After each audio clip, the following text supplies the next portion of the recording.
মাধ্যমিক 2025 পরীক্ষার্থীদের জন্য জীবন বিজ্ঞানের শেষ মুহূর্তের সাজেশন। প্রথম প্রশ্ন, ক্রমবর্ধমান জনসংখ্যা বৃদ্ধির ফলে পরিবেশগত সমস্যাগুলি আলোচনা করো।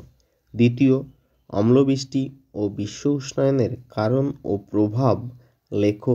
তৃতীয়, ক্যান্সারের কারণ কী? চতুর্থ, শব্দ দূষণের ক্ষতিকর প্রভাবগুলি লেখো। পঞ্চম, শিম্পাঞ্জির খাদ্য ও রোগ প্রতিরোধ ক্ষমতা লেখো। ষষ্ঠ, নাইট্রোজেন চক্রের 3টি ধাপ উদাহরণসহ লেখো। সপ্তম, থ্যালাসেমিয়া রোগের কারণ কী? অষ্টম, বর্ণাঢ্যতা ও হিমোফিলিয়া রোগের কারণগুলি লেখো। নবম, মেন্ডেলের একসংকর জনন পরীক্ষা ও সূত্র আলোচনা করো। 10, উটের ও ক্যাকটাসের মরু অভিযোজন লেখো। 11, অক্সিন ও জিব্বেরেলিনের 3টি কাজ লেখো। 12, গমনে পটকা, মায়াটম পেশি অথবা পাখির উড্ডয়নে পেশির ভূমিকা লেখো।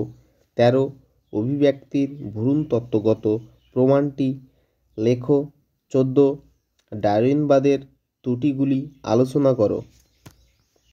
15, মানব চক্ষুর চিত্র অঙ্কন করো। প্রশ্নটি খুবই ইম্পর্টেন্ট 2025 সালে মাধ্যমিক পরীক্ষার্থীদের জন্য। এরপর একটি সরল প্রতিবর্ত চাপের চিত্র অঙ্কন করো। 17, ট্রপিক চলন নিয়ন্ত্রণে অক্সিন হরমোনের ভূমিকা কী? 18, কৃষিবিদ্যায় সাইটোকাইনিন ও জিব্বেরেলিনের ব্যবহারিক প্রভাব কী? 19, সন্তরণের ক্ষেত্রে মাছের পাখনার ভূমিকা লেখো। 20, অগ্র পিটুইটারি গ্রন্থি থেকে নিঃসৃত 2টি হরমোনের ব্যবহারিক প্রভাব লেখো। 21, থাইরয়েড গ্রন্থির অবস্থান কোথায় এবং থাইরয়েড গ্রন্থি থেকে নিঃসৃত 3টি হরমোনের নাম ও গুরুত্ব লেখো। কোষ বিভাজনের টেলোফেজ ও মেটাফেজ দশা চিহ্নিত করো।